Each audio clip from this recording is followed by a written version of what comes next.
Now, my story is a little bit strange because I come from, like you heard, if you were to describe me, you describe me as an Israeli. I was born and raised there. My father was a general. I come from this very patriotic family. Today, when I talk about that country, I refuse to call it Israel. I think it should be called Palestine. And when I say this, then people are often shocked because it represents a very one-sided perspective. And having gone through this process that I describe in my book as a journey of an Israeli into Palestine, I've reached a conclusion without any doubt at all in my mind that calling that country Israel is wrong. And we must all embrace the fact that it's Palestine. Now, the journey that I had gone through, this idea of a journey of an Israeli in Palestine, forces us to think about, first of all, what is Israel and what is Palestine? Is it one place or two? And the way it's portrayed quite often is that there's an Israel and there's a Palestine and there's a conflict. Like there's a war. Some people call it a war. Well, that's another thing. Some people call it a war. But when there's a war, it usually means there's two armies fighting. But there's only one army there. It's the Israeli army. Palestinians never had an army. So it's not really a war. So is it one country or two? Is it one place or two? And then if you look at a map from before 1948, so a map that's maybe 75 or 100 years old, it says Palestine. If you look at maps today, it'll say Israel, and maybe some of it will say Palestine. It might have two names. So what's going on here? This is really confusing. The only way to get a good grasp of what is going on is to kind of do what I did, which is take that journey and to kind of talk to the people and to see the other side. And for me, the other side was Palestinians. So the country used to be called Palestine, now it's called Israel. And something happened that, that created that reality. How does a country go from being called one thing to being called another thing? How is it that 100 years ago, or even less than 100 years ago, the vast majority of the people who lived there were Palestinians? It was considered an Arab country. Today, it's considered, a lot of people call it a Jewish country. How does that happen? That's kind of strange.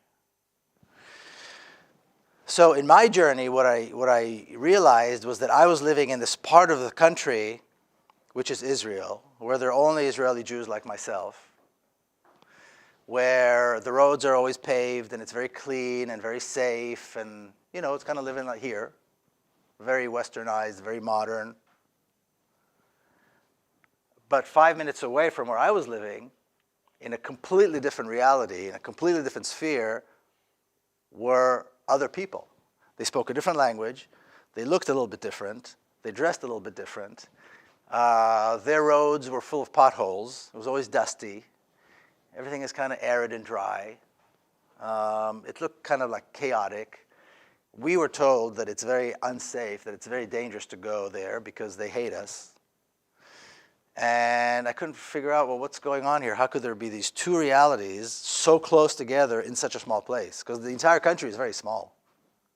Very, very small. And throughout this journey, which is very short geographically because it is a small country, I realized that what was created there was two different levels of reality, two different levels of existence. One for people like myself, and one for the Palestinians who are actually the natives of the land. Now, I was taught, and I'm sure many of you heard this, that Jews have a right to live in Israel because it's their ancient biblical homeland. That the Jews used to live there thousands of years ago, the ancient Hebrews, and then they were kicked out, and then they returned. 2,000 years later, which is a little bit strange. But what happened in the 2,000 years in between? What happened there? Who are the people that have lived there? How, you look at pictures of Palestine from 100 years ago, you see cities, you see a lot of people, they're thriving, there's an economy, there are newspapers and movie theaters, and there's life. You look at pictures now, and you look at the Palestinian side, it looks terrible. And you look at the Israeli side, and it looks really, really nice. Something happened in the process, and to me that was really troubling. What happened in the process? How could the process that many of us, me first of all, primarily, but everybody around in America and the West in general, considers to be a really good thing, a fair and just and positive thing, which is the so-called return of the Jews, how could it have created such a terrible reality for other people? What was the process? So, to fast forward to where we are today, as I look at it, and what I saw and what I realized throughout this journey, is that there are two narratives, there are two stories, there are two histories. And they can't both be right, because they're diametrically opposed. One story talks about the right of the Jews to return and their heroic kind of resurgence into the world and to having their own state and their own identity and so on. And the other one talks about massacres, forced exile, destruction, genocide. Well, these two stories can't live together. You have to pick one. And how do you pick one? The only way to pick one is to study and figure out for yourself which is true. And the reality that I found myself in is looking at the story that I was raised on and the history that I thought was true. I didn't think was true. I knew was true. Turned out to be a lie. So how do you wrap your head around that? The entire history that you learned, that your family was a part of,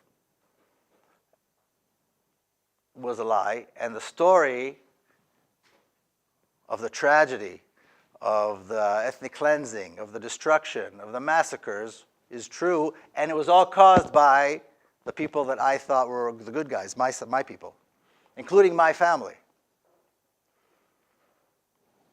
So the Israeli army suddenly, in my eyes, went from being this glorious, heroic entity, the descendants of King David, and that's kind of how it's always portrayed, to becoming war criminals and terrorists.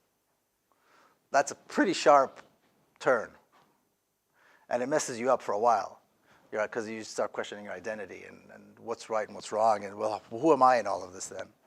Because if that's my family and everything I thought was right turns out to be wrong, and I'm here, what's my role in all this? But the reality is the reality. And you either choose to accept it or you choose to deny it. It can't, there's no compromising. When things are that extreme, there's no room for compromise. There's very little gray area. It's like you either accept racism or reject racism. There's no gray area. You accept violence or you reject violence. There's very little gray area. So I had to pick. And the more I engaged, the more I journeyed into Palestine, and Palestine, I realized, was really not just a little spot here and a little spot there, but the entire country. I realized that my existence there is a result of settler colonialism, ethnic cleansing, terrorism, and the reality in which Palestinians live is a result of that. So I grew up in Jerusalem. But you travel around the country, but particularly in Jerusalem, there are all these neighborhoods where we are told, there are all these beautiful houses that are called Arab homes. Now, growing up, we never said Palestinians, we said Arabs. A lot of Israelis still won't say the word Palestinian, they'll just say they're Arabs, which they are, but they're Arabs with a particular identity. And you see all these Arab homes, but there are no Arabs. They're all inhabited by Israelis. And nobody ever asked, and I didn't ask either, well, where are the Arabs? And by the way, why are there so many refugees in Gaza? Nobody asked that question. Why are there so many refugees in refugee camps around our country? And why are they so angry? Why do they hate us? Nobody ever makes that connection. Well, if these are Arab homes and they're inhabited by Israelis, and over here you have a refugee camp, of people that must have, if they're refugees, that means they must have been thrown out of somewhere and they can't go back. And they're angry. It doesn't take a lot to figure out what happened. And then, when I was growing up, the part of Jerusalem in which I was raised, there are no Arabs, there are no Palestinians, not anywhere near. They weren't our neighbors, they didn't go to our schools, it was complete segregation. There were no Arabs at all, no Palestinians at all. But there are all these Arab homes. All these neighborhoods with Arab homes, and there's Arabic writing on them, and they're kind of old and very beautiful, very distinct. And then I remembered, my mother told me a story when I was a kid, how when she was young, and she was born and raised in Jerusalem too, at one point in 1948, which is the war where Israel was established, she was offered to move into one of these Arab homes, and she refused. And the reason she refused is because that home used to belong to somebody else, to Palestinians. And she felt it was wrong to take the home of a family that was just kicked out. And I remember the story always bothered me. It always troubled me. There was something wrong about the story. I couldn't figure it out. Only later in life, when I was actually writing my book, I realized, wait a minute. I didn't know there were Arabs. There used to be Arabs here. There used to be Palestinians on this side of Jerusalem. We know there's another side of Jerusalem, because it was divided for many years, where there are Palestinians. But there are Palestinians on this side too. And then somebody mentioned Edward Said, for example, here and so forth. As I meet Palestinians living in, all around the world, many of them talk about how they used to live in those homes. So in other words, they were thrown out by force, at gunpoint. And I'm sure you've heard the term ethnic cleansing. The part of Jerusalem that became the Jerusalem that I grew up in, that became a part of Israel, was very thoroughly, very effectively, the result of ethnic cleansing. Not a single Palestinian family, not a single Palestinian person was left. They were all kicked out. And for most Israelis, that part of Jerusalem was Jerusalem because it was Israeli. We never thought about it. It was just the Israeli part of Jerusalem. And then there's the Arab part of Jerusalem, which is East Jerusalem, which is very different. So, you begin to come to terms with the fact that you're like the whites in the South here in the United States, or like the white people in South Africa. You're the perpetrator, maybe not me personally, but the reality in which I live, and the people that I know were the perpetrators of a terrible crime, a war crime, ethnic cleansing, genocide, and so on. Now we're looking at a reality where the United States gives Israel something like almost $20 million a day. That's more money than any country, anybody gives anybody, I think, in the world. Think about it. That's a lot of money. Multiply it by, 365 days. Multiply that year after year after year after year. Figure out how much money that is. It blows you away. I mean, the absurd amounts of money. And I grew up in Israel. Israel's not a poor country. It doesn't need foreign aid. I mean, there's some poor people, some rich people. Just like any other normal Western country. Why is it getting so much money?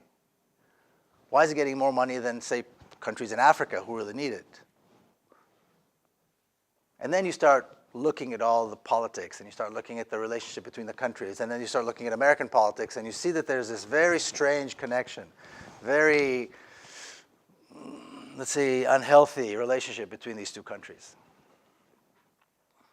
And then you look at the media, and then you look at the history books that you guys learn in school. And I had two boys who went through, high school, they're in college, and then I have a daughter who's in high school now, and I look at what they're learning about that part of the world.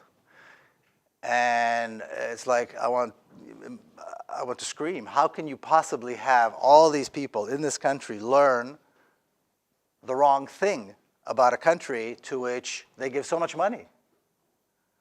Why isn't the truth being exposed? Why don't Americans know that there's something very wrong going on there?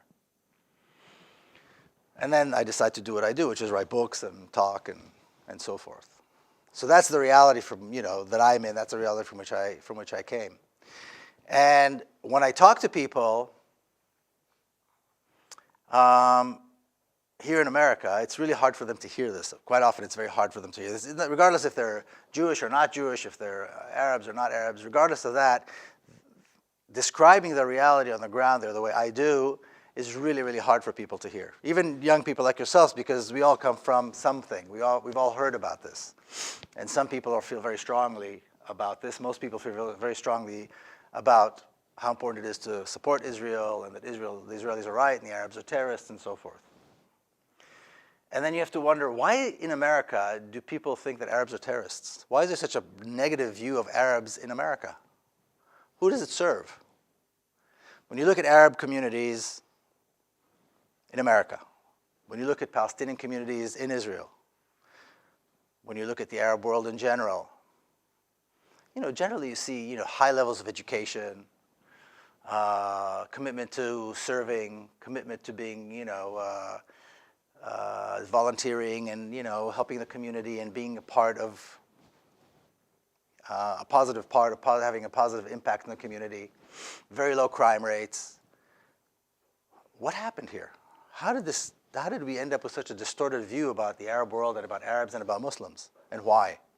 And these are questions that I'm throwing out. I'm not going to answer them, but I think these are things that are important for each and every one of you and the people beyond this class as well to look at. How did such positive communities that contribute so much, that are so highly educated, that have such low crime rates, suddenly become terrorists, become associated with terrorism?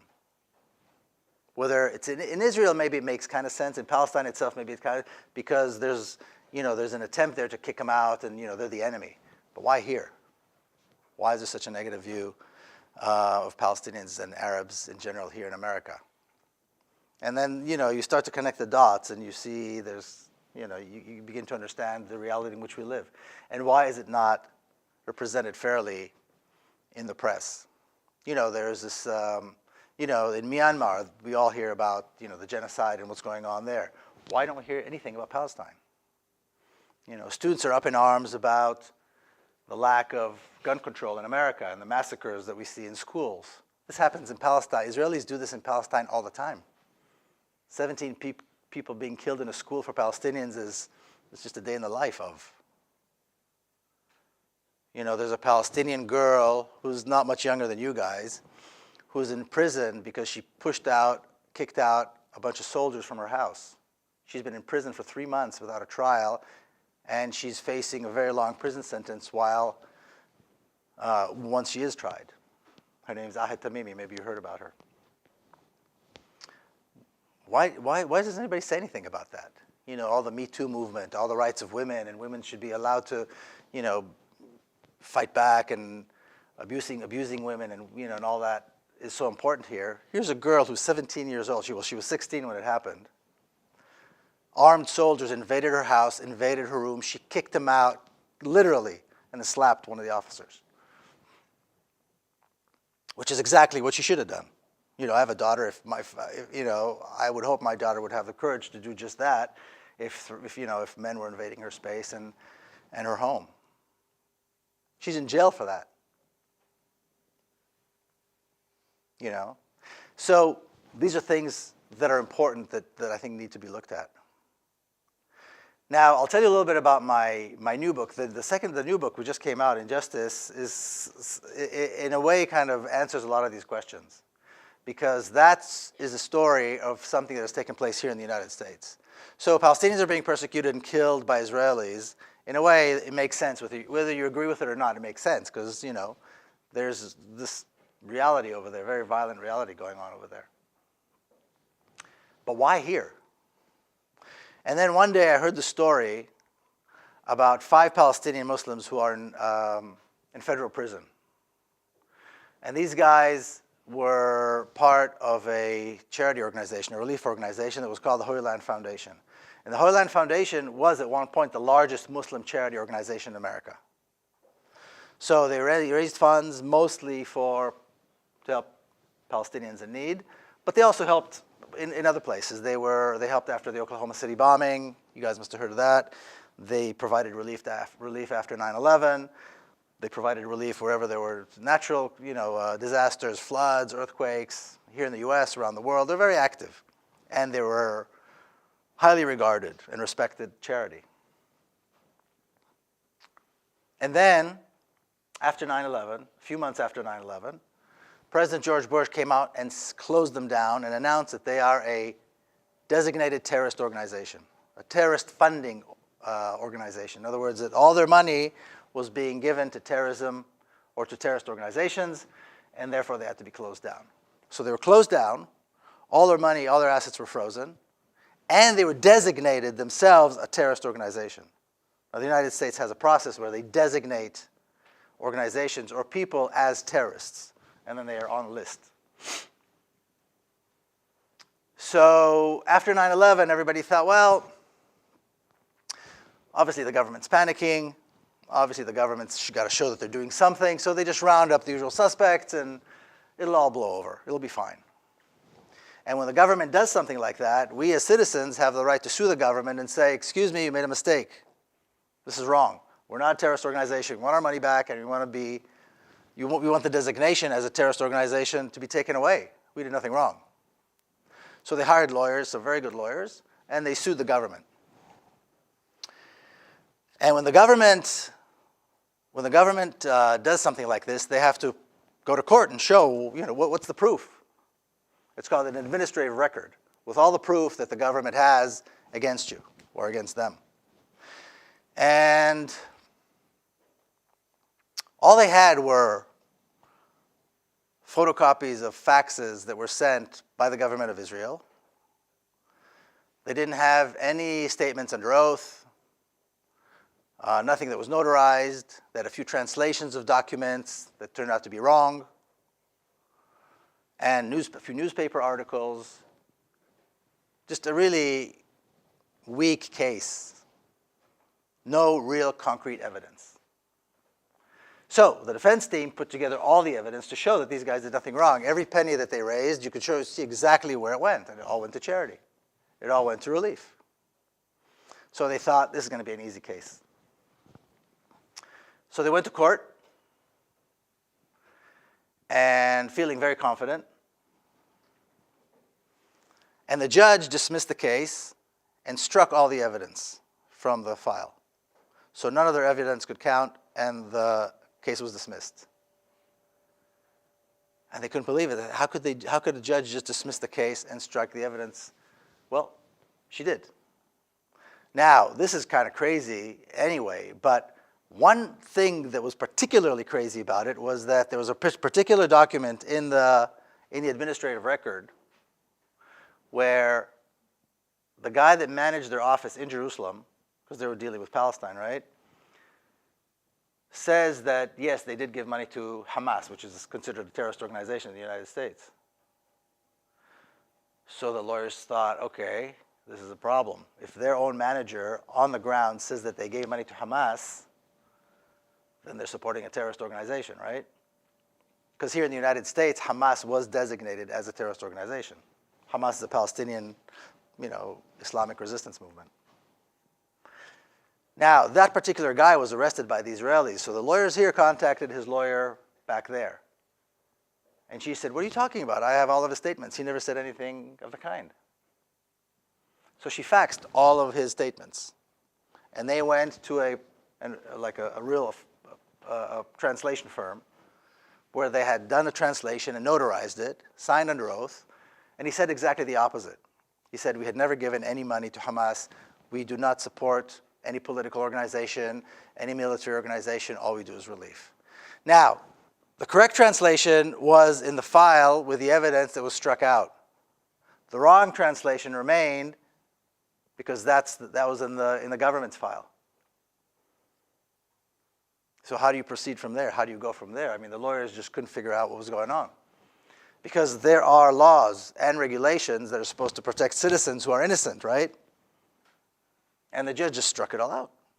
So they appealed. And the appellate court said, look, the judge shouldn't have done this. This was wrong. But this is not a normal case. This is a case of national security, and therefore, we're going to leave it. And suddenly these lawyers, and I spoke to them, I talk about them in the book, these are serious, seasoned human rights lawyers that have been doing this work for a long time. They're blown away. They couldn't figure out what was going on. How could this happen in America where the justice system is supposed to protect us, where there are laws and regulations and rules that are supposed to protect innocent people? And then it dawned on them. And all the lawyers that were involved that I spoke to said the same thing. After 9/11, there was a reality here where Muslims and Arabs cannot get a fair trial. Instead of being innocent, presumed innocent until proven guilty, it was the other way around. They're presumed guilty, and then it's up to them to prove their innocence, even though the reality was that they're not even given that opportunity. So you have to wonder, what's going on in America? Is the justice system corrupt, politicized, or is it pure and clean and just the way it's supposed to be?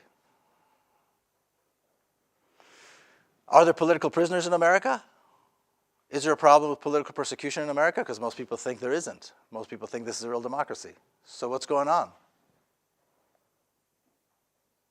Then what the government did is they started preparing a criminal trial against these guys. And the lawyers thought, why a criminal trial? They did nothing wrong. Their taxes were in order. Their papers were in order. Every dime that they got was accounted for. What could they possibly charge them with?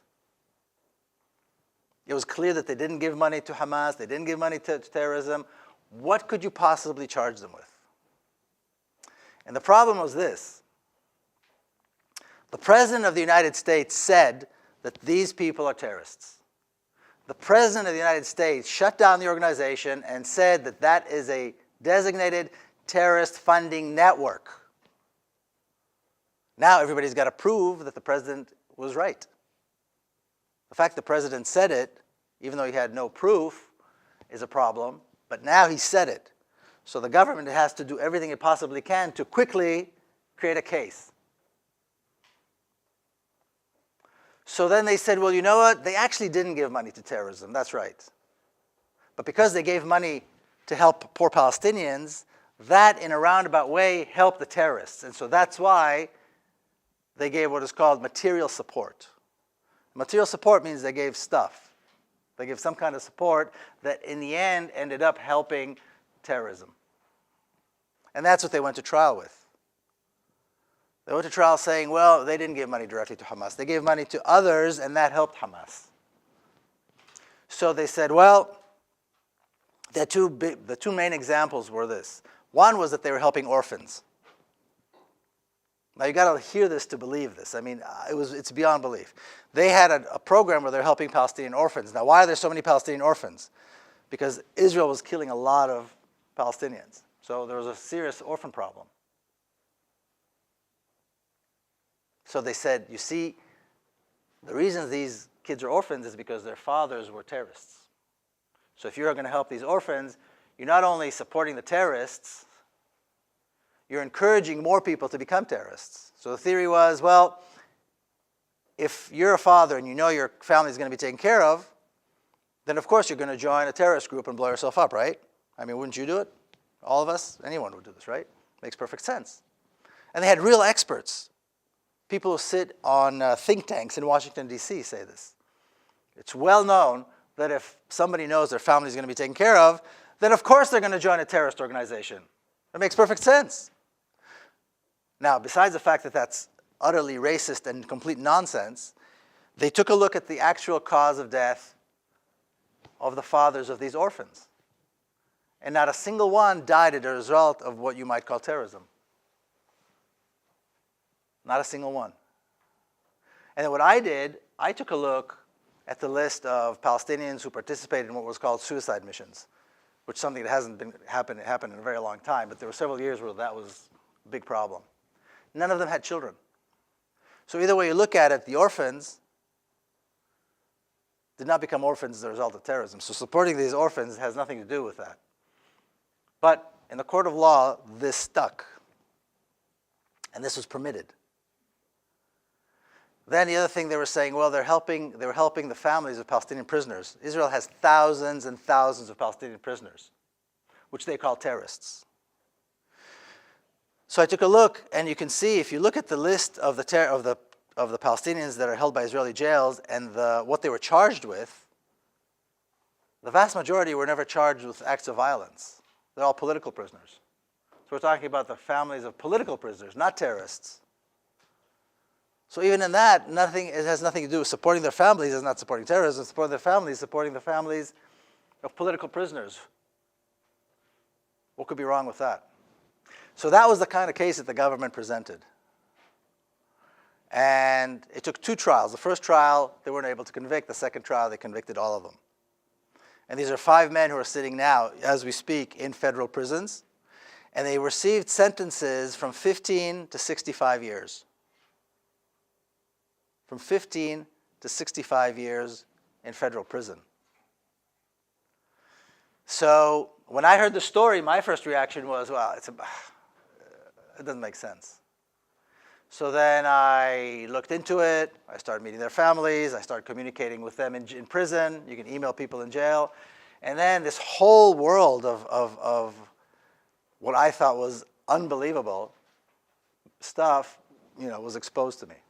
And which is why I decided to write this book. Now, the 2 things that people don't believe when I tell them the story, number 1 is that the justice system can be so corrupt and politicized. That every judge along the way, all the juries along the way, the appellate courts along the way, everybody had agreed that these guys have to go to jail, even though all the evidence showed that they did nothing wrong. As Americans, people don't want to believe it, and you can't blame them for not wanting to believe it, but they just don't want to believe it. That the justice system could be so one-sided, so unfair, and so corrupt. The other thing is that Americans have a hard time accepting is that there are political prisoners in America. There is political persecution in America. And it didn't start now. If you learn a little bit about the history of blacks in America, about the Black Panthers, and so forth, you see this is something that's already been going on. The black community in America is fully aware that there is political persecution and political prisoners in America. So it started way back then. Yeah. What year was this? What year was what? When This? Well, It started after 9/11, so it started in 2001. So it started in 2001. By 2009, they were all convicted and in jail. The process was a lengthy process. So I want to read to you a couple of things that are in the book that I think are, well, let me tell you the names of the guys. I think that's important too, the name of these 5 men, okay?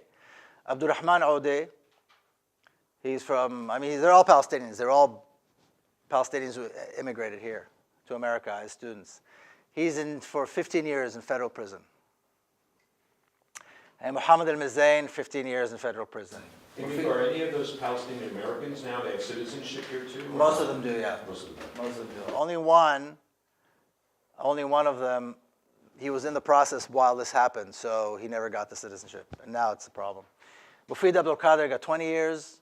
Shukri Abu Bakr got 65 years. And Ghassan Ilashi got 65 years. And I was able to meet 4 of them in prison.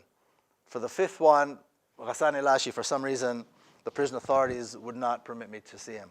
I don't know why. Because when you go to visit a prisoner, you have to apply and so forth. And they have to approve you, and then you're placed on a list of approved visitors.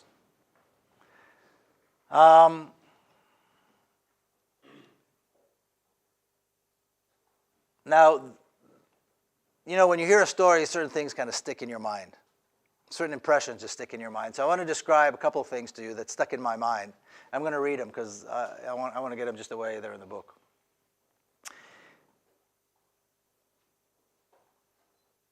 Now, they were actually arrested. They were actually arrested in 2004. So, there's a process there. And this is one of the impressions that stuck in my mind. 20-year-old Zaira Abu Bakr was still in bed in her parents' home when she heard the banging on the front door. She looked at her phone and noticed several missed calls and a message from her friend, Noor Elashi. She opened the message from Noor first, and it contained one word, Aju. Aju in Arabic means they came. In other words, there was something that they were anticipating for many, many years. And when it actually happened, all she had to say was, basically, it's here. They came. So she didn't have to explain who they were. She didn't have to explain when they came, where they came, what they wanted. It was absolutely clear. And what it was, really, is in the following description.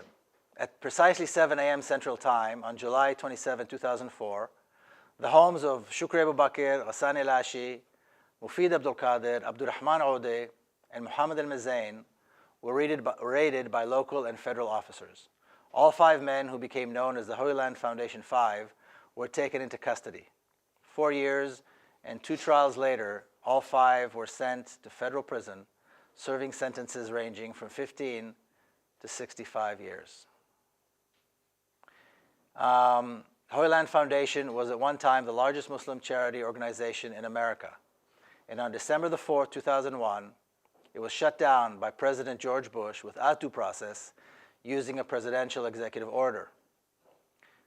Federal agents raided the charity's offices and seized all the documents, assets, and funds of the organization, as well as personal property of the employees. Now, all the documents that were taken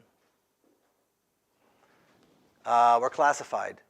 So the defense didn't have access to them. So when the government said such and such a thing took place, the defense did not have access to the same documents. They also learned that these guys' phones were tapped. And all of their conversations were transcribed. And because they were Arabs, they spoke Arabic, and so they had to be translated. Well, all of that was classified, and they did not have access to that either. So it was very hard for the defense to argue anything, because who knows what was translated and how it was translated, and many of the things were translated wrong.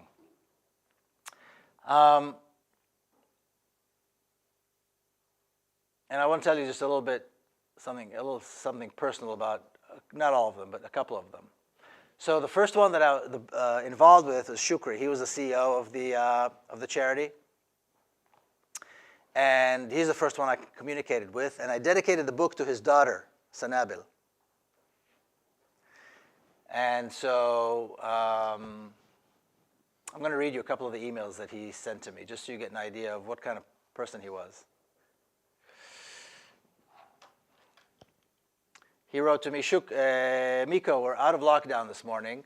I took advantage of my solitude to finish up some important readings that included revising my memorization of the Quran and an introduction to neuro-linguistic programming. And then he says, the first book I read in the first months of my incarceration, where I was in solitary for 3 months, was Man's Search for Meaning by Dr. Viktor Frankl. It's a very well-known book. I don't know if you've ever heard of it. He illuminated his secret to Holocaust survival, how to turn one predicament into human achievement, and how man's main concern is not to gain pleasure or avoid pain, but to seek meaning in his life. And then he talked about his daughter, Sanabil. He said, with Sanabil out there fighting 3 chronic killers, holding on as strong as she could, waiting for her daddy to come home was heartbreaking. I knew I wasn't coming home anytime soon. Then about a year later, he wrote to me the following email. He said, Sanabil is on her deathbed fighting for her life. She was born very ill, and so she was ill her whole life. At this point, she's 25, 26. Please keep her in your thoughts. Her mission on earth is about finished. She says she won't go before she can see me. And I said, baby, I'll always be with you no matter where or when you go. And then a few days after that email, he sent me the following email. In the name of Allah, the most merciful, the most compassionate, Sanabil passed away on Tuesday, May 14, 2013, at 2 a.m. She went peacefully and gracefully. She will be buried today. I praise Allah for what He had allowed me to keep with my remaining daughters and my wonderful wife, Wujdan. And of course, the prison authorities didn't allow him to see his daughter one last time before she died. So this is the kind of reality, this is the kind of personal tragedy that this case represents. So we've got this bigger story, Israel-America relationship, which is all the politics of Israel and Palestine and how the United States is involved with that. Then you've got the whole judicial issue, the court system, the judges, the justice system that turned against them. And then you've got a very, very, very heartbreaking personal story, and each one of them has a personal story that's similar to that, that's kind of like that. And what I try to do is touch on all of them, because they're all important. We need to really feel just how tragic this was and what effect it had on the people and the community. Like I said, the Arab and Muslim community, and particularly the Palestinian community. And then understand how the justice system works and when it doesn't function, and the politics that are behind this. People often ask me, so how's it going to end? Well, there were 2 trials, at the end of which they were all found guilty and they were all convicted. They went to the appellate court. The appellate court agreed that there were a lot of mistakes made during the trials, but they upheld the decision of the judges, and so they didn't do anything. The Supreme Court refused to hear the case, and then before President Obama left office, there was an attempt to try to get him to commute their sentences and deport them. And there were several countries that were willing to accept them and give them citizenship. Because the common knowledge is, outside of, I guess, the courtroom in Texas where they were convicted, is that these men did nothing wrong. And this case was an incredible miscarriage of justice. So there were several countries that were willing to accept them and give them citizenship, but President Obama wouldn't do it. He wasn't willing to do it. And I didn't think he would. When the process was going on, some people asked me if I thought he would do it. I said, no, he's not going to do it. There's not an American president alive that would commute the sentences of 5 convicted Palestinians, convicted on terrorism charges. So what's going to happen? Nobody knows. I wrote this book hoping that people would read it and there would be some kind of an outcry saying, this is a terrible injustice, let's do something. Because what typically happens in cases like this is that 100 years later somebody apologizes. And then they erect a little statue for them, like Sacco and Vanzetti. Some of us are old enough to, the case of Sacco and Vanzetti, 2 immigrants that were, wrongly charged of murder. Then 100 years later, some governor says, oh, this was a terrible injustice, and let's put a little statue in their memory. Well, they're dead now. Nobody cares. So that something will happen while these guys are still alive and so forth.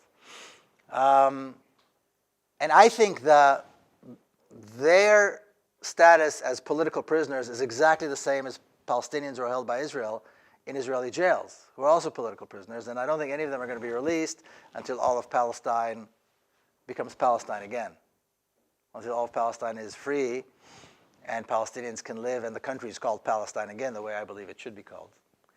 So that seems a pretty daunting reality because, Israel is a very strong country with a lot of support. Israel does not want Palestine to become Palestine again, certainly. Most Americans agree with Israel, so this seems pretty hopeless.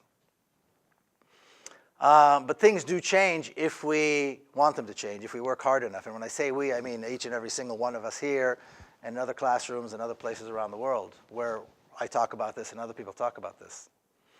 The spin that I wear that says BDS represents a movement that calls to impose boycott sanctions on Israel until such time that Israel complies with international law that allows for freedom for Palestinians, equal rights for Palestinians, releases political prisoners, and so on. So if anybody here is interested in freedom and injustice and that sort of thing, and feels that they stand on the side that opposes racism and opposes violence, then I would invite all of you to take a look into that. Go online, Google BDS Palestine, and get involved and get engaged, because so much of our money, all of our money here, goes there, and so much of that money, well, I would say all of that money, goes to impose a terrible injustice and a terrible tragedy on the Palestinian people, that all of us are really responsible, whether we like it or not, for the injustice. We all have a hand in it because it's our money. So unless we stand up and say, no, you can't have our money if you're going to use that, we're not going to elect you, we're not going to vote for you if you give that money to Israel, then we're all complicit. It's an absurd reality where we're guilty of something even though we did nothing, but by doing nothing we're guilty because this is America. So I'd invite all of you to take a look at this, Google, look at BDS, look at Palestine, learn more about it, and if you agree with what's going on, that's one thing. But if you disagree, as I expect you would, then do something about it. Anyway, I'll end here. You guys might have some questions. Thank you very much. What is your relationship with your families? Like, how do they feel about you sort of disowning Israel? Well, that's interesting. So my family went a little bit into this journey that I went into. For example, my father was a general, but after he retired, he started talking about how Israel needs to make peace with the Palestinians. Based on this idea, which you may have heard, which is called the two-state solution, where Palestinians will be allowed to have their own state in a tiny part of Palestine and then make peace with Israel. And then he became kind of a champion for Palestinian rights, but within that framework. And so most of my family is kind of agrees with that framework. They don't reject Israel the way I do. They don't reject the idea of settler colonialism and racism to the extent that I do. So our conversations go up to a certain point, and then after that, there's no point in talking. So I'll come back from, protesting with Palestinians and having tear gas and bullets shot and stuff like that, and then I'll go home to the very safe and clean and almost weird reality, which is a half-hour drive from there, and nobody asks any questions. Nobody really wants to talk about it. This girl that I talked about, Ahid Tamimi, her father is one of my best friends. And I was just there 2 weeks ago, and I spent a few days with him, 4 days or something. And when I came home, nobody wants to talk about it. They hear what they hear on the news, and everybody has their opinion, but there's really not a lot of conversation about this because it's a dead end. There's nowhere to go. So we have a relationship. I mean, I have a good relationship with my family, but it's on this particular issue, it's pretty tense. And I think that's kind of typical. I have an advantage because, like I said, most of my family is a little bit more advanced into this issue than most Israeli families. So it's not like there's a disconnect or people hate each other or anything like that. But I've gone beyond what's most people's comfort level within Israeli society. Yeah. You tell the story about your sister and your niece. Yeah, okay. So one of the things I talk about in the book, these guys in Injustice, they were accused of supporting Hamas. What's Hamas? So I talk a lot about what Hamas is in the book. Hamas is the Islamic resistance movement, the Palestinian resistance movement, but that came out of the Islamic movement. Palestinians have always had resistance organizations that came with certain political ideologies. And the Islamic movement stayed away from resistance and from politics for a very long time. They just had their own charities, they did their own work. And then in 1987, when what's called the first Palestinian uprising began, they were kind of forced to participate as well. And that's when they formed this organization called Hamas, which is the Islamic movement's resistance. Now, Hamas was considered a terrorist organization here in the United States, like I said, later on. And one of the things that they participated, not only them, but one of the things that they became known for were suicide missions, which I'm sure you heard about. And in 1997, in a suicide mission in Jerusalem, my sister's little girl was killed. She was 13 years old. So here am I now writing this book and talking about these guys who supposedly, Hamas is a big part of this story. So I had to kind of come to terms with, what do I think of Hamas and how do I feel about all this? Now, when this happened, when she was killed, it became a big story in Israel because she's the granddaughter of a famous Israeli general. And he's a famous Israeli general who then became kind of known for becoming a champion for Palestinian rights. It was a confusing story, but it was a big story. And then, so of course, my sister's house was full of journalists from all over the world, Bob Simon was there. I mean, everybody was there. And they wanted to know, what about retaliation and revenge and all this? And my sister came out, her mother, who just lost her daughter, and she said, no real mother would want to see this happen to any other mother. Don't talk to me about killing more people.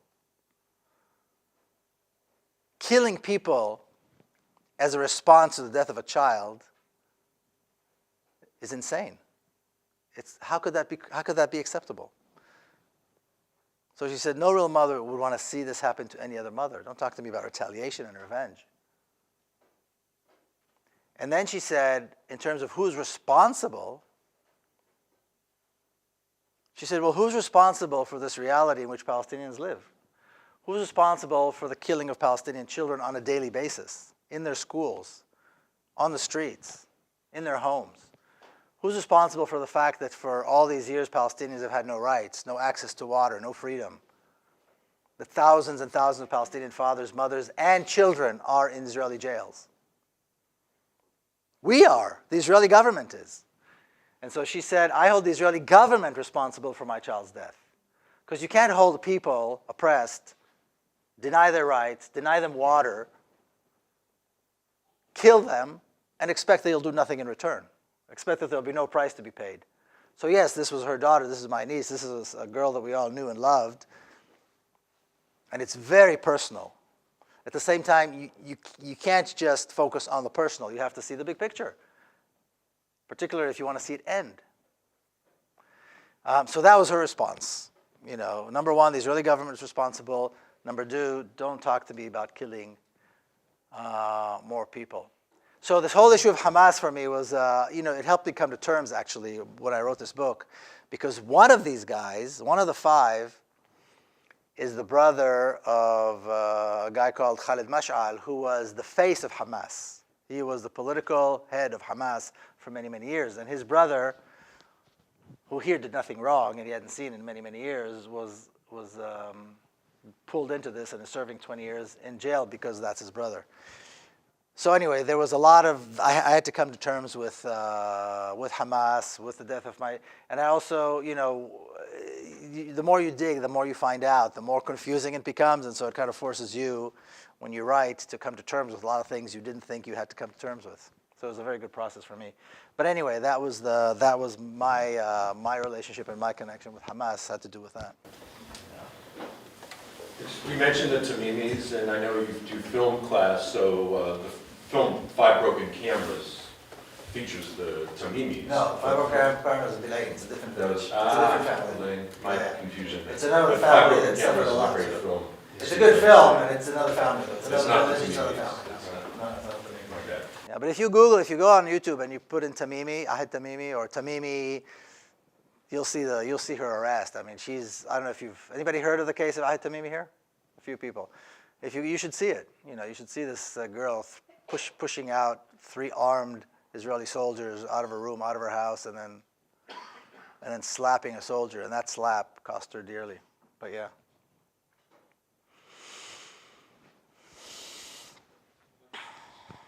Yeah. So, for students, could you explain to them a little bit, you mentioned the problems with water and also curfew, sort of notions they might not Okay, yeah. understand. So one of the things that I noticed when I began this journey into Palestine, into the Palestinian sphere, into where Palestinians live, is, like I said, you notice that it's dusty and kind of dirty, and the trees aren't they're not green. There are no green lawns. It's just not pretty. And one of the things that I grew up learning is that while the Jews came to Palestine and made it all green and wonderful and beautiful, the Arabs are kind of backward. And so look at how they live. And you hear this from a lot of people who are tourists who visit the country, And sometimes it's like literally across the street. You'll have an Israeli town across the street from a Palestinian town or village. And you see it. I mean, one is green and beautiful, and one is dusty and arid. And the trees are dying.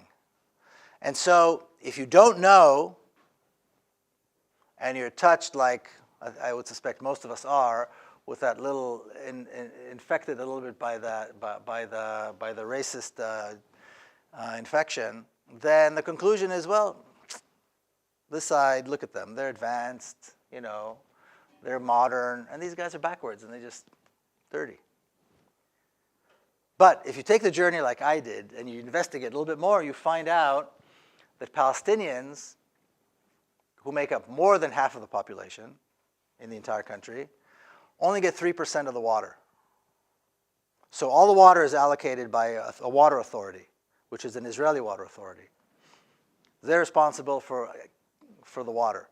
They allocate only 3% of the water to the Palestinian population, which I'll say again makes up more than half of the population.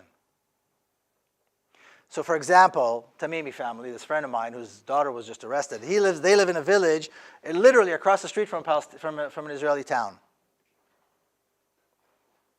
And on their side it's all dry, on the Israeli side it's all green. Well, they only get something like between 10 and 12 hours of running water per week. The Israelis get all the water they want, all the water they need. They want green lawns, they have green lawns. They want swimming pools, they have swimming pools. They don't have to worry about taking a shower, cooking, doing the laundry. The Palestinians get 10 to 12 hours of running water per week, so your priorities are different. Well, unless you know this, unless you're aware of this incredible injustice of this you know, if you want to kill someone other than shooting them, you deny them water, right? I mean, it's pretty simple. Unless you're aware of this, the assumption is, well, there's something wrong with these Arabs. And look how wonderful. And you hear this from people who visit all the time. Look what a great job the Jews have done. Look what a terrible job the Arabs, the Palestinians are doing. Okay, but very few people takes the next step, the extra step to say, well, why is it like this? And unless you do, you're not going to know. Another thing that the Israelis do use a lot is curfews and closed military zones. So curfew is a curfew. Nobody's allowed to leave the house. That's it, curfew. Nobody's allowed to leave their house from a certain time to a certain time until the military commander says so. And if anybody leaves, they get shot. So that happened. It doesn't happen that much now, but it used to happen a lot. And a lot of Palestinians, quite often what they would do is, after people already went to work, the military commander would come and declare a curfew. So nobody's allowed to leave the house. Nobody's allowed in the streets. Well, the people already went to work didn't know that. When they come back, they're violating curfew, so they get shot. And there are quite a lot of way too many stories to relate of things like that. But what they do now is they close the military zone. So there could be a protest. And what's a protest? A protest is a march. People march with flags, with signs, you know, against the oppression, against Israelis stealing land and so forth. And then the military commander comes up and he says, well, this is a closed military zone, everybody get the hell out. And you go, what do you mean closed military zone? This is their land. And they come up with a piece of paper. And I had a story once which was so absurd. This is just a few months ago. I was in Hebron, which is an ancient city, a Palestinian city. And there's the main thoroughfare of the old city of Hebron, which used to be this bustling business center with shops and all that, is closed to Palestinians. Israelis are free to drive and do what they want, but all the shops are closed, sealed, because the Palestinians are not allowed to be there. So we did this action with a friend of mine, Asa Amro, who lives there. He's a local activist. And we went and bought a bunch of fruit and vegetables in the market outside or somewhere else, and then came back and we lined, it was myself and a group from Veterans for Peace were visiting, and we stood on the sidewalk, and it's like a ghost town. It's all closed. There's nobody there. We stood on the road with vegetables and fruit, and we're pretending to sell vegetables and fruit, right? I mean, it's a ridiculous sight. I mean, you have to see it to believe it. And Veterans for Peace are a bunch of really old guys. I mean, it's, old guys with ponytails. So it was kind of a really funny scene. No harm to anybody. Just standing there with cauliflower and lettuce and tomatoes and stuff like that. But to make a point, in less than 5 minutes, and there's a video, if you look it up, you can see it on YouTube. In less than 5 minutes, you would think that Osama bin Laden showed up. Commandos, special forces, police, the secret police, the security agencies, everybody came. You would think that Osama bin Laden, they caught him. And here we are, a bunch of old guys, me, I'm not that old, but you know, and we're selling cauliflower and lettuce, and as the soldiers are there, you know, trying to take away the cauliflower from us, one of the officers, a young guy, shows up and he says, "Closed military zone." What do you mean closed military zone? What are you talking about? So he shows me the piece of paper. So Isa, my Palestinian friend, goes, now it's in Hebrew. Palestinians don't read Hebrew, but it's all in Hebrew. So he says to me, read and tell me what it says. Is there a date? I'm looking at it, there's no date. Is it signed? It's not signed. So we tell the officer, this is nonsense. It's not dated or signed. What are you talking about? So this young officer goes off, and I'm following him, and he signs it and puts the date. Now it's supposed to be signed by a general. He's nowhere near being a general.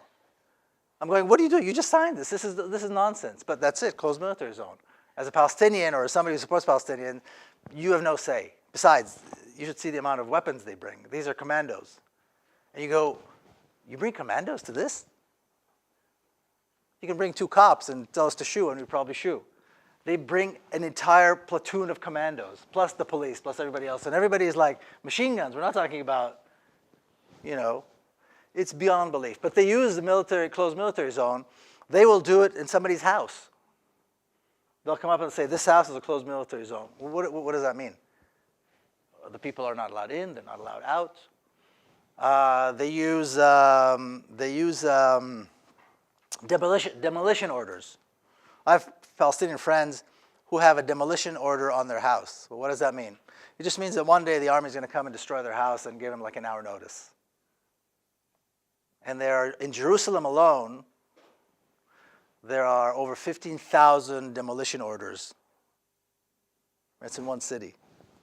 And, you know, countless and countless. And they show up, you have an hour to get all your stuff and you're out. They come with bulldozers, destroy the house. Sometimes what they'll do, and you're going to think I'm making this up. I'm not making this up. Sometimes what they'll do is they'll give the family a choice. Either they have to just demolish their own house, or if the military does it, they're given a bill and they have to pay for the demolition of the house. So they have a choice. So this is just how absurd and horrifying this reality is. And this is not, what I'm telling you now is just the day in the life of. There's nothing strange or unique about this for Palestinians. This is the day in the life of. Happens every day to you, to your neighbors, to your best friend, to your cousin. And that's not even beginning to talk about, say, bombings and shootings and killing of people. This is just, you know, making life unlivable. So again, I invite all of you to take a really close look at why the government of America, the United States government, has such close ties to the government of Israel and why they're giving them so much money. Because I don't think any of the things that I told you about today were things that you'd want your money to go to. Well, I would hope not anyway. So these are things, this is all important stuff for you to think about. Yeah? This might seem like a dumb question, but how did Israel gain so much control? Like, if Palestinians were living there first and the Israelis came after, how were they able to control the country so much? Good question. Did everybody hear the question? She asked, how is it Israel was able to gain so much control so fast if Palestinians were living there? In this context, it's a hard thing to say, but they were very smart. And they planned it very, very well. And so the state of Israel has been in existence for 7 decades. 7 decades, 70 years. If we go back about 100 years from now, there was a movement that pushed for the creation of Israel. It was called the Zionist movement. And the Zionist movement was an ideology that said that Jews need to go back to their ancient biblical homeland, which is Palestine. And they called it Palestine. They called it Palestine / the land of Israel. Now, it was a very small group of Jews that started this. And these were Jews that were completely secular. In other words, they didn't believe in God. They were not religious people. It had nothing to do with that. They thought that Jews were a nation, that the Bible, particularly the Old Testament, was their history book. They treated it like a history book. And that Palestine was their homeland. And they built an entire ideology, an entire movement based on these three legs. Now, most people, including Jews, didn't see themselves quite as a nation. I mean, because there were French Jews and Polish Jews and Moroccan Jews and Syrian Jews and Egyptian Jews and American Jews and, Jews were everywhere. I mean, there was a sense that, yeah, there's a thing like the Jewish people, but really Jews are a religion and they're part of all these other nations. The Zionists said, no, all Jews are the same nation. We're all descendants of this old tribe that lived in Palestine or the land of Israel 3,000 years ago. And therefore, because there's anti-Semitism, which was prevalent in Europe, not in the Arab world, but in Europe, then all the Jews need to return. Now, this was, like I said, a very small group of completely secular Jews. They didn't look like Jews. They had no beards. They wore normal clothes. They were, and they began a movement, and they started raising money. And and my grandfather was one of them. And they would travel around the world and speak to governments and speak to important people. And many of them had connection to wealth, to money. And they started spreading this idea both in Jewish communities and in the major governments around the world. And because they didn't look Jewish, and because they seemed very white and European, it was very easy for them to get access. And because they had access to money, some of them were millionaires, there were some Jewish families who had a lot of money, they were able to start this campaign, which today we call lobbying, to influence white European nations, white European governments. Now, these white European governments were Christian, and many of them read the Bible literally too. So they thought, well, maybe this is like a good thing. The Jews returning to their ancient homeland. It's biblical. It's wonderful, and we can create this little white colony in this Arab country called Palestine. Who cares? And they did a very, very thorough job in gaining influence, not only in Jewish communities, but in non-Jewish communities. And in these governments, particularly here in the United States, in Great Britain, and so on. Then there was World War II, there was the Holocaust, and many of the nations in the West felt very guilty because of the Holocaust, because of anti-Semitism, because really the Holocaust and the killing of millions of Jews in Europe was not an act that was, it was related, it was connected to anti-Semitism, which was part of European culture. Hating and killing Jews was part and parcel of Christian European culture at the time. And the Holocaust was just one expression of that. It was a terrible and extreme expression, but it was just one expression of that. So then, the Zionists really knew how to seize this opportunity. And they pushed for a United Nations resolution which would recognize at least part of Palestine as a land for the Jews.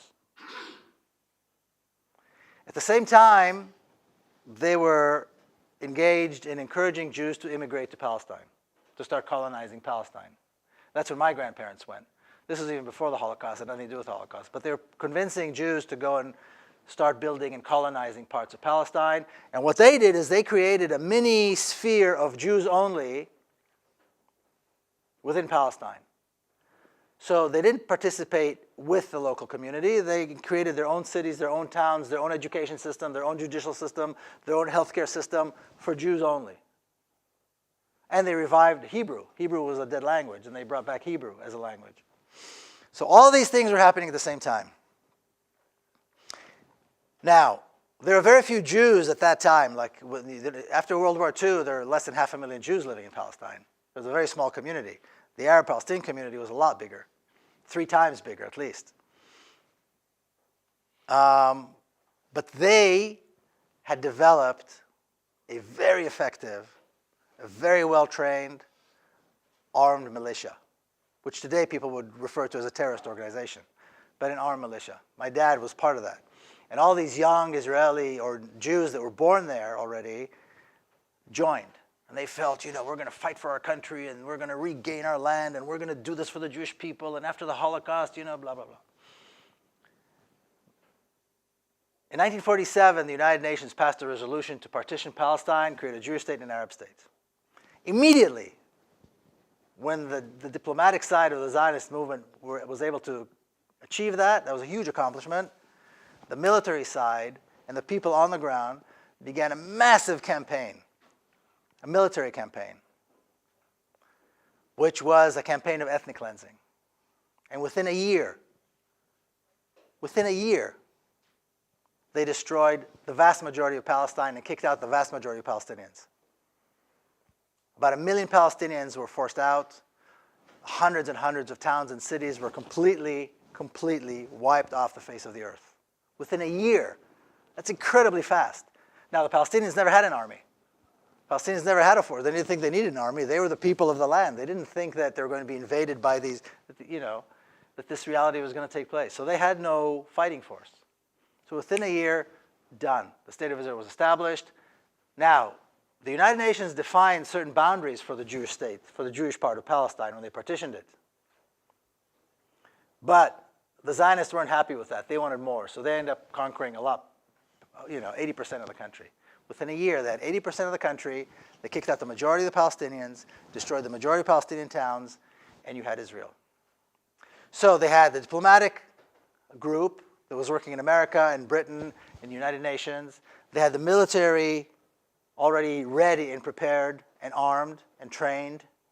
And they had enough Jews there to establish something. And then it went from there. So now the world is looking and saying, wow, look at this.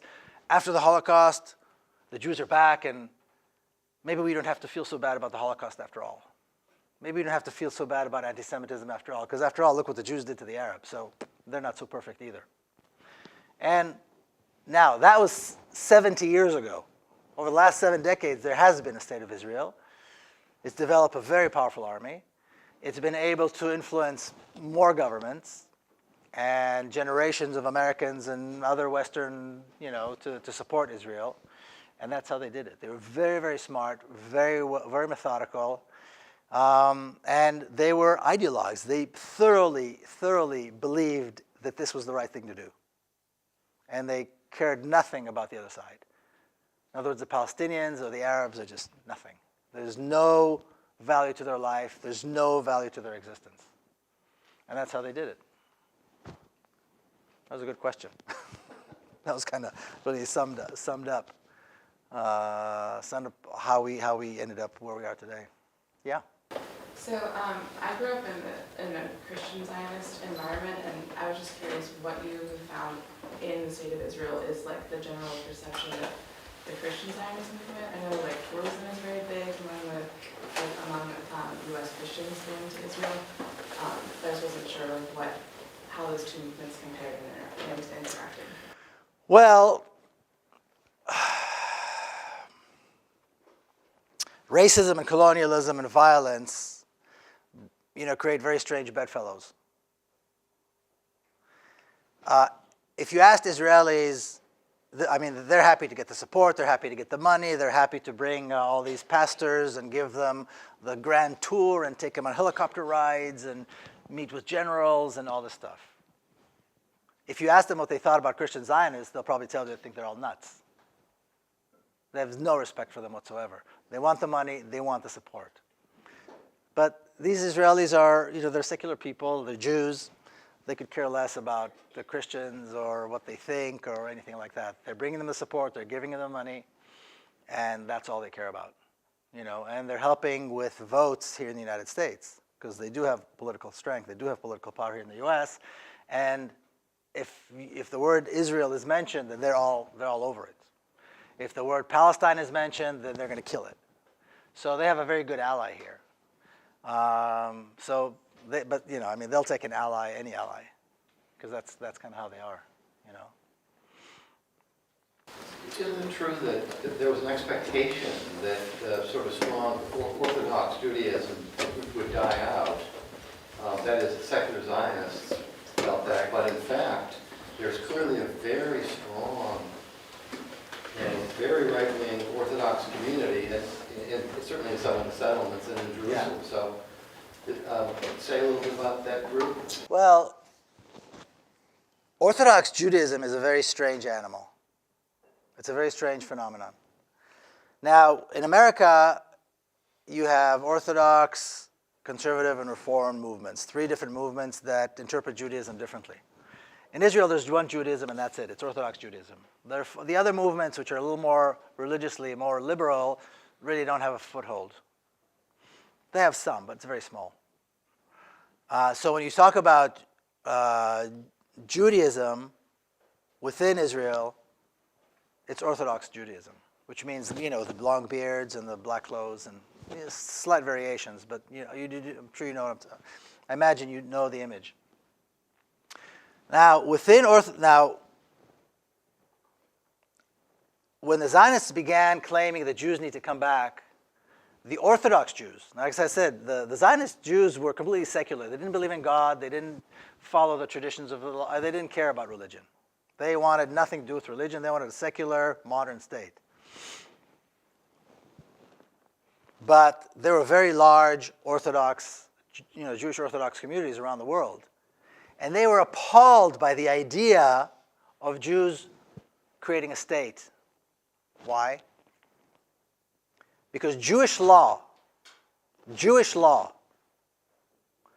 prohibits Jews from returning to the land of Israel. Jewish law prohibits Jews from claiming sovereignty in the land of Israel. So most people think, what did you just say? Jewish law. So according to Jewish law, and the way you know, Orthodox Jews view this, who follow Jewish law, the Jews were expelled from their homeland because they committed terrible sins. And they're not permitted to come back until the day that God sends them a sign and says they're permitted to come back. And this is a completely religious issue. No secular Jew can come back and say, well, okay, it's time to return and we're going to take it away. Jews are prohibited from violence and from war. They're prohibited from declaring war on other nations. They're prohibited from endangering the life of any human being, Jew or otherwise. And the day that all nations come together, and the Jewish version of the Messiah, which is different than Jesus, shows up, and God gives us all these signs, then Jews will be permitted to return. So Orthodox Jews were looking at these Zionists and saying, "What are they doing? This is heresy. They're not Jews. They're heretics." But what the Zionists did, and what the state of Israel did, is they started to convince more and more groups within that Orthodox community that it's worth their while to accept the state of Israel. So within that community, you've got lots of different groups, some who are completely reject Israel and refuse to pay taxes and refuse to take money and refuse to serve in the army, and all the way to the other end, which they are happy to serve in the army and they're happy to participate with the state and they're happy to kill Arabs and so on. So you've got that whole range. And when you go to pro-Palestinian events here in the U.S., you're always going to see a contingent of these rabbis, the typical Jewish look with Palestinian flags wrapped around them saying, "Free Palestine, real Jews do not support Israel," which to a lot of people is like completely twisted. Journalists go, what are we seeing here? We can't believe what we're looking at here. So you've got the whole range of Jewish orthodoxy, from the ones who still completely reject the state of Israel, with whom I've become very good friends lately, all the way to ones that are completely like zealots, and just you see them in the settlements, you see them in Hebron, you see them in all these different places doing terrible things. Yeah. Would you relate a little bit more about how civil liberties are under attack and how this case relates to current erosions of civil liberties? Here in the United States. Yeah, if you would. Well, the whole case is, the whole case, I think, shows, the Holy Land Foundation shows that the myth of civil liberties in the United States doesn't exist. I mean, it's a myth unless you're white and privileged. If you're an Arab, yeah. So if you're a Native American, if you're black, if you're Latino, if you're an Arab, then there's no assumption that you deserve any of those liberties, because you're going to be, and you are, guilty until proven innocent. You know, and of course, Donald Trump represents this very well. Or I should say, he's a representation of that. You know, a judge can't be fair because he's a Mexican, and Trump wants to build a wall. So that's the end of the story. You know, maybe you remember that case. You know, the San Diego judge who happens to be, you know, of Mexican descent. He shouldn't be a judge, and he shouldn't be on the case because he's Mexican. Therefore, he is, you know, he can't be fair. So I mean, that's the case. But that, you know, to most Americans, don't want to hear that. And in a lot of cases, white privileged Americans don't want to believe that that's the case. You know, we created a democracy here. Well, if you create a democracy, then how do you explain the reality of blacks in America? How do you explain what happened to the Native Americans? How do you explain the reality of that Latinos have to live through? How do you explain what is happening to Arabs and Muslims now? So I think that when we say the erosion of civil liberties, it kind of portrays this reality as though there were civil liberties. And I think to these communities of color and minorities in this country never had these liberties. You know, when I tell this story to black Americans, they're not surprised. They've lived through it. They've seen the federal government. They've seen their own people, political prisoners, accused of murder, accused of terrible crimes, serving decades in prison, and they were innocent. You know, same thing with Latinos, same thing with other minorities. So this is a reality that there are no civil liberties unless you're white and privileged in America. And the assumption that everybody enjoys these liberties and they're somehow being eroded now after 9/11. I mean, some are being eroded after 9/11, but to many communities, they never even existed. In other words, these liberties, these rights never existed in America. And it's a wake-up call. And when I see this on the faces of you know, white privileged Americans, because I was a white privileged Israeli. So I remember the shock I went through when I realized I live in this racist apartheid reality in my homeland where I was born and raised in Jerusalem. I was appalled. You know, I mean, it really messes you up. At one point, you just run away from it and say, no, these guys are all liars, they're terrorists, they're whatever. So a lot of people go through that process. So when Americans are presented, and I say white Americans are presented with this case, the reaction is usually, yeah, but they must have done something. They must have done something. It can't be that they're completely innocent. They must have done something. Well, show me. And what I did in the book, by design, is I actually put the court documents, the transcripts from the trial, so people can read for themselves. It's not me saying that there was an injustice. Read the transcripts and see for yourself what goes on in a courtroom. It is beyond belief. I read about 30,000 pages of court documents. And I would have put all of them in the book, but then it would have been, you know, a very, very, you know, too big to carry. You know, you have to read the actual goings-on in the courtroom, the witnesses, the testimony, the cross-examination, to believe how crazy it is, how unjust it is, what an unbelievable, what an egregious case of injustice this was. And there's no big deal. There's a judge, there's a jury, there are witnesses. Some of these witnesses are you know, well-credentialed terrorism experts. Like I said, sitting in think tanks in Washington, D.C., advising the president. And you go, this is what they came up with? In a court of law? And then these guys are convicted? Well, there it is. You know, it's not me saying it, look at it. So the assumption that these liberties existed which is also why several of the lawyers were so shocked they wanted to quit the law. The defense lawyers, they just wanted to quit the law. Now, granted, they were all white, privileged Americans, and so they were shocked to see just how unjust the system was and how biased it could be. So there we are. We have a lot of work to do. Well, what you're saying is that just as you had a long journey to explore your own history, that's what we have in this country, right? And it's a question whether we want to explore it or not, whether we want to develop the truth. And it doesn't mean you throw everything out, but it's important to actually try to see the reality. I mean, we're on Queen Anne. It wasn't that many years ago that this was Native American land, that Native Americans could not buy homes here, African Americans could not buy homes here. I mean, that's just a fact. It's just a fact. And it's important to understand that and know something of our own history. So I think it's a very comparable story. Yeah. Yeah, and we have to try to learn from it. It is a comparable story, yeah. And when people talk about shared values between America and Israel, shared values. And I was thinking to myself, what are exactly those shared values? Well, many of these shared values are, not really values, but symbols of racism,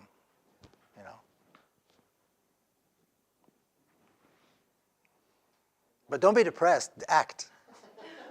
The important thing is not to let this bring us down. The important thing is when we realize something that's horrifying, that's shocking, that's wrong, not to be weighed down by it, but to be encouraged to act.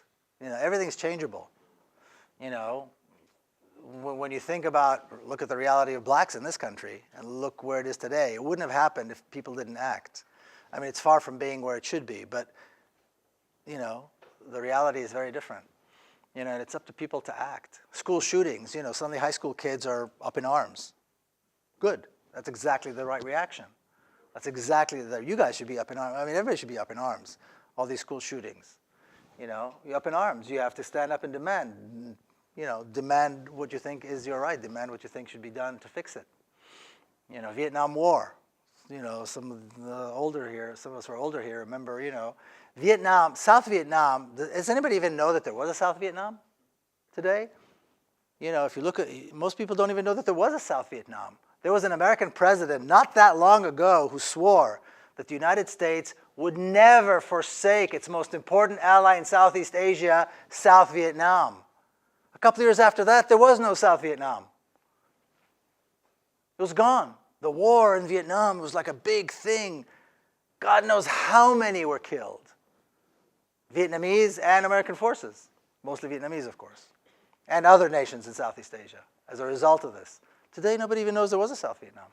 There's a Vietnam, And it's interesting because here in America, you don't really quite learn that. In other countries, you learn of the American defeat in Vietnam, which really it was. It was a massive, humiliating military defeat, which was really inevitable in a way when you think about it. But I mean, things change because people demanded. Americans demanded to get out of Vietnam. End of story. And the American president had to do it because he couldn't go anywhere. He couldn't step out of the White House.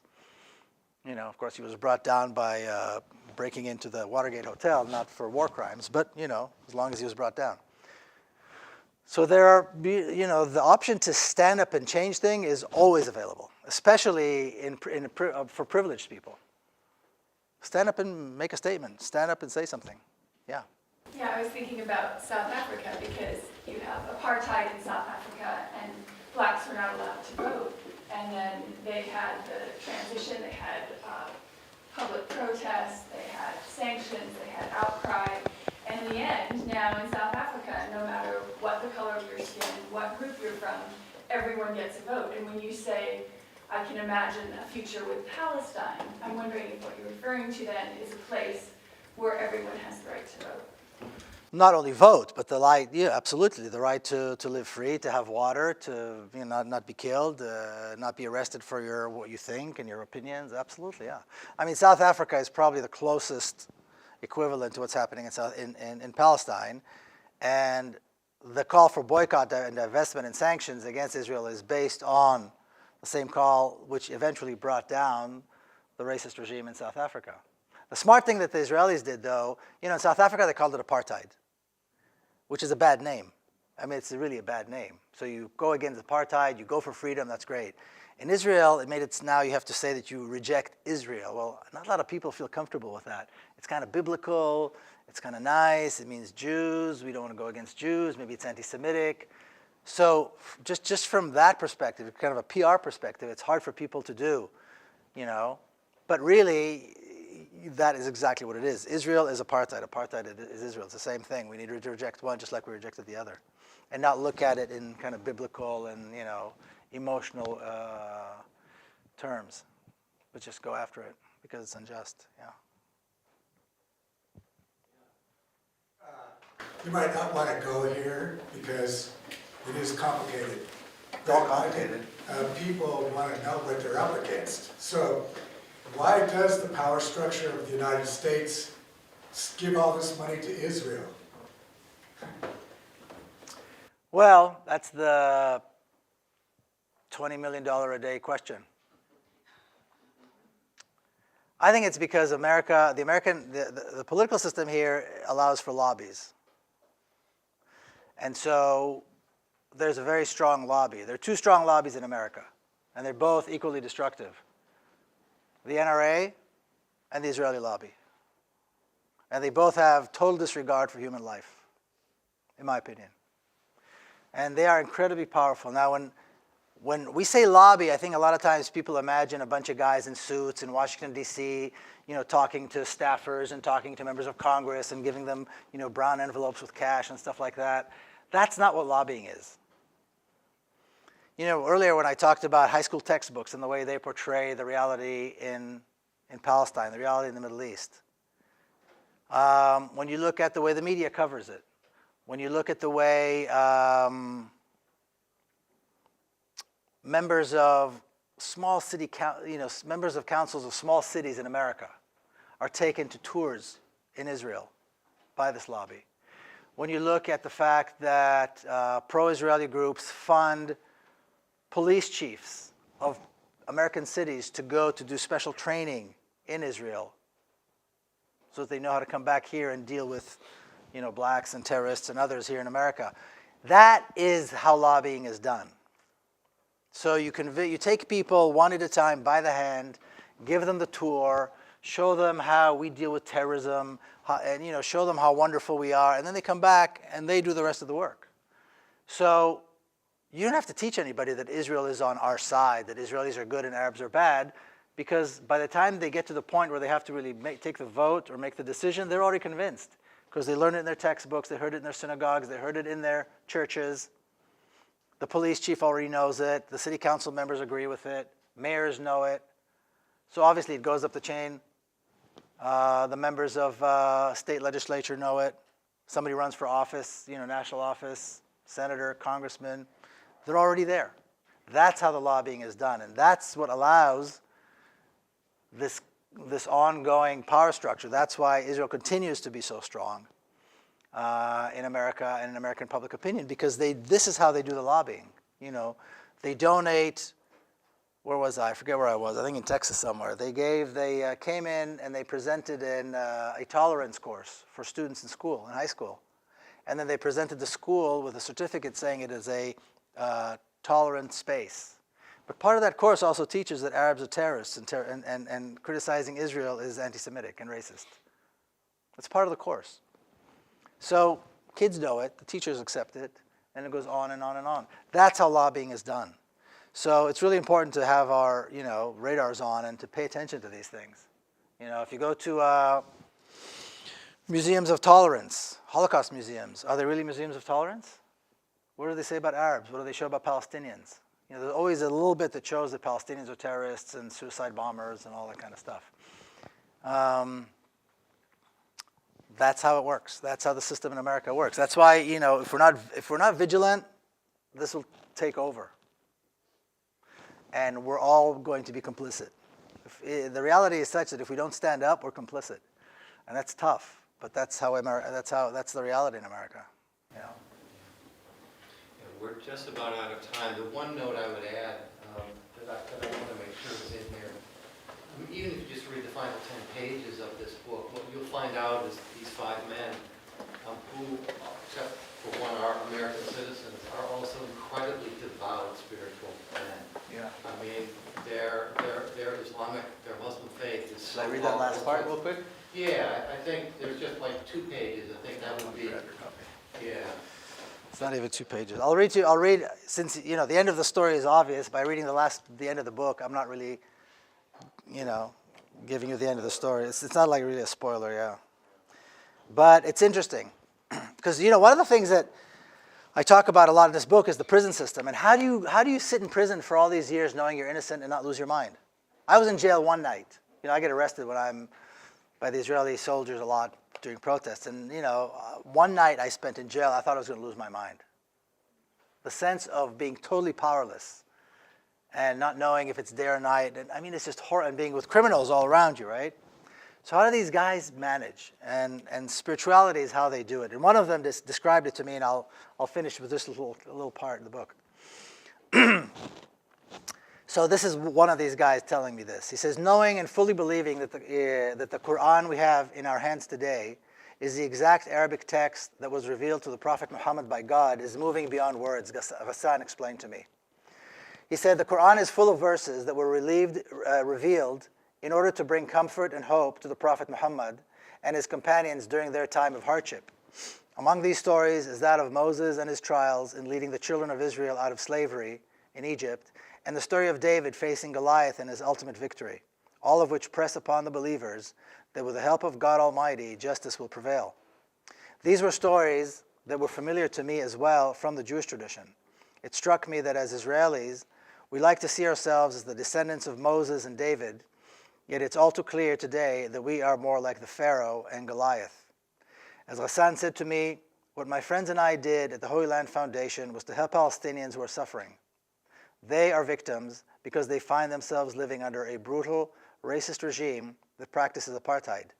To be persecuted for such noble work is exactly what the prophets had faced at their time. And being reminded of this is how I get through it. Indeed, their faith has made them unenslavable. And quite frankly, what's really amazing about these guys is that they're all free. When you meet with them and when you talk to them, they're not in prison, they're all free. So that's pretty incredible. All right, thank you. Thanks a lot.